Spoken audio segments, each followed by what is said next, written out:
BRS working president KTR formula ఈ car రేసుకు సంబంధించి ACB విచారణకు హాజరవుతున్న తీరుపై రాష్ట్ర రెవెన్యూ, గృహ నిర్మాణ శాఖ మంత్రి పొంగులేటి శ్రీనివాసరెడ్డి విమర్శలు గుప్పించారు.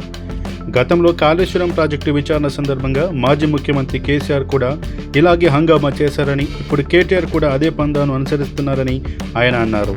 ఈ ప్రభుత్వానికి కక్ష సాధింపు చర్యలు చేపట్టే ఉద్దేశం లేదని ఆయన స్పష్టం చేశారు. ఏసీబీ విచారణకు వెళ్తూ కేటీఆర్ ఇంత హడావుడి చేయడం అవసరమా అని ఆయన ప్రశ్నించారు.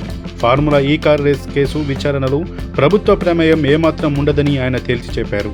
విచారణ అనంతరం ఏసీబీ సమర్పించే నివేదిక ఆధారంగానే తదుపరి చర్యలు ఉంటాయని మంత్రి వివరించారు. తమ ప్రభుత్వానికి ఎవరిపైనా కక్ష సాధించాలన్న ఆలోచన లేదని పునరుద్ఘాటించారు. రాబోయే పంచాయతీ ఎన్నికల గురించి మాట్లాడుతూ బీసీ రిజర్వేషన్ల విషయంలో కాంగ్రెస్ ప్రభుత్వం పూర్తి నిబద్ధతతో ఉందని పొంగులేటి శ్రీనివాసరెడ్డి తెలిపారు. త్వరలోనే పంచాయతీ ఎన్నికలు జరగనున్నాయి. బీసీ రిజర్వేషన్లకు మేము కట్టుబడి ఉన్నాం. పెంచిన రిజర్వేషన్లను ఖచ్చితంగా అమలు చేసి తీరుతామని ఆయన ధీమా వ్యక్తం చేశారు. స్థానిక సంస్థల ఎన్నికల్లో కాంగ్రెస్ పార్టీదే విజయమని ఆయన జోస్యం చెప్పారు. అర్హులైన ప్రతి పేదవాడికి ఇందిరమ్మ ఇల్లు అందిస్తామని మంత్రి హామీ ఇచ్చారు. మొదటి విడతలో ఇందిరమ్మ ఇల్లు రాలేదని ఎవరు నిరాశ చెందవద్దు.